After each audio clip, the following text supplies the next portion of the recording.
ನಮ್ಮ ಇವತ್ತಿನ ವಿಡಿಯೋದಲ್ಲಿ ನೀವು ನೋಡ್ತಿದ್ದೀರಾ ಎಗ್ ಫ್ರೈಡ್ ರೈಸ್ ರೆಸ್ಟೋರೆಂಟ್ ಸ್ಟೈಲ್ನಲ್ಲೇ ತುಂಬ ಈಸಿಯಾಗಿ ಮನೆಯಲ್ಲೇ ಹೇಗೆ ಮಾಡೋದು ನೋಡೋಣ. ಎಲ್ಲರಿಗೂ ಸವಿ ಕಿಚನ್ ಕನ್ನಡಗೆ ಸ್ವಾಗತ. ಪ್ಲೀಸ್ ಇನ್ನು ಯಾರೆಲ್ಲ ಸಬ್ಸ್ಕ್ರೈಬ್ ಆಗಿಲ್ಲ ಈಗಲೇ ಹೋಗಿ ಸಬ್ಸ್ಕ್ರೈಬ್ ಮಾಡಿ. ಈಗ ಶುರು ಮಾಡೋಣ. ಸ್ಟವ್ ಹಚ್ಚಿ ಒಂದು ಪ್ಯಾನ್ ಇಟ್ಟು 3 ಸ್ಪೂನ್ ಆಗುವಷ್ಟು ಎಣ್ಣೆ ಹಾಕಿದ್ದೀನಿ.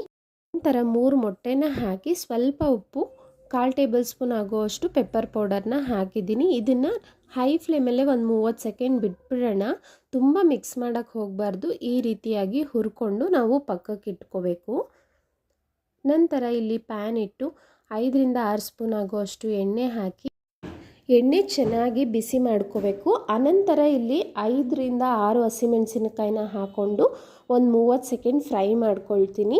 ನಂತರ ಸಣ್ಣದಾಗಿ ಕಟ್ ಮಾಡಿರೋವಂಥ ಬೀನ್ಸು ಕ್ಯಾರೆಟ್ನ ಹಾಕ್ಕೊಳ್ತಾ ಇದ್ದೀನಿ. ಮತ್ತು 1ರಿಂದ 2 ನಿಮಿಷ ಫ್ರೈ ಮಾಡ್ಕೊಳ್ಳೋಣ. ನಮಗೆ ತರಕಾರಿ ಎಲ್ಲ 50% ಕುಕ್ ಆಗಬೇಕು ಅಷ್ಟೇ, ಕ್ರಂಚಿಯಾಗಿ ಬಾಯಿಗೆ ಸಿಕ್ಕಾಗೆ ಚೆನ್ನಾಗಿರೋದು. 2 ನಿಮಿಷ ಆದಮೇಲೆ ಇಲ್ಲಿ ಸ್ವಲ್ಪ ಕ್ಯಾಪ್ಸಿಕಮ್ನು ಹಾಕಿ ಮತ್ತೆ 1 ನಿಮಿಷ ಫ್ರೈ ಮಾಡ್ಕೊಳ್ಳಿ. ಅನಂತರ ಇದಕ್ಕೆ ರುಚಿಗೆ ತಕ್ಕಷ್ಟು ಉಪ್ಪನ್ನು ಹಾಕ್ಕೊಳ್ಳೋಣ.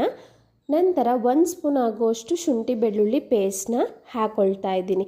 ಹಸಿ ಸ್ಮೆಲ್ ಹೋಗೋವರೆಗೂ ಫ್ರೈ ಮಾಡ್ಕೊಳ್ಳಿ. ನೋಡಿ, ತರಕಾರಿ ಎಲ್ಲ ಪರ್ಫೆಕ್ಟಾಗಿ ಕುಕ್ ಆಗಿದೆ 50%. ನಿಮಗೆ ರೆಸ್ಟೋರೆಂಟಲ್ಲೆಲ್ಲ ತಿಂದಾಗ ಕ್ರಂಚಿಯಾಗಿ ಸಿಗುತ್ತಲ್ಲ, ಸೇಮ್ ಅದೇ ರೀತಿ ಇರುತ್ತೆ ಈ ರೀತಿ ಮಾಡೋದ್ರಿಂದ. ಈಗ ಬಾಸುಮತಿ ರೈಸ್ನ ಉದ್ರುದ್ರಾಗಿ ಮಾಡಿ ಇಟ್ಕೊಂಡಿದ್ದೆ. ನಾನಿಲ್ಲಿ ಇಬ್ರಿಗಾಗುವಷ್ಟು ತೋರಿಸ್ತಿದ್ದೀನಿ. ರೈಸ್ನ ಹಾಕಿ ಚೆನ್ನಾಗಿ ಮಿಕ್ಸ್ ಮಾಡ್ಕೊಳ್ಳಿ. ಇದಕ್ಕೆ 1/2 ಸ್ಪೂನ್ ಆಗುವಷ್ಟು ಪೆಪ್ಪರ್ ಪೌಡರ್ನ ಹಾಕ್ಕೊಳ್ತಾ ಇದ್ದೀನಿ. ತುಂಬ ಮೈಲ್ಡ್ ಫ್ಲೇವರ್ ಇರುತ್ತೆ. ಯಾವುದೇ ರೀತಿ ಮಸಾಲ ಪೌಡರ್ಸ್ನ ಯೂಸ್ ಮಾಡ್ತಿಲ್ಲ ನಾನು.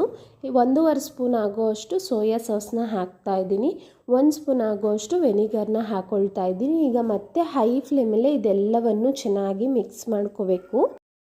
ಎಲ್ಲವನ್ನು ಹೈ ಫ್ಲೇಮಲ್ಲಿ ಫ್ರೈ ಮಾಡ್ಕೊಳ್ಳೋದ್ರಿಂದ ಫ್ರೈಡ್ ರೈಸ್ಗೆ ಆ ಸ್ಮೋಕಿ ಫ್ಲೇವರ್ ಅನ್ನೋದು ಬರುತ್ತೆ, ತುಂಬಾ ಚೆನ್ನಾಗಿರುತ್ತೆ. ಈಗ ನಾವು ಮೊಟ್ಟೆನ ಫ್ರೈ ಮಾಡಿ ಇಟ್ಕೊಂಡಿದ್ವಲ್ಲ, ಅದನ್ನು ಹಾಕಿ ಸ್ಟವ್ನ ಆಫ್ ಮಾಡ್ಕೊಳ್ಳಿ.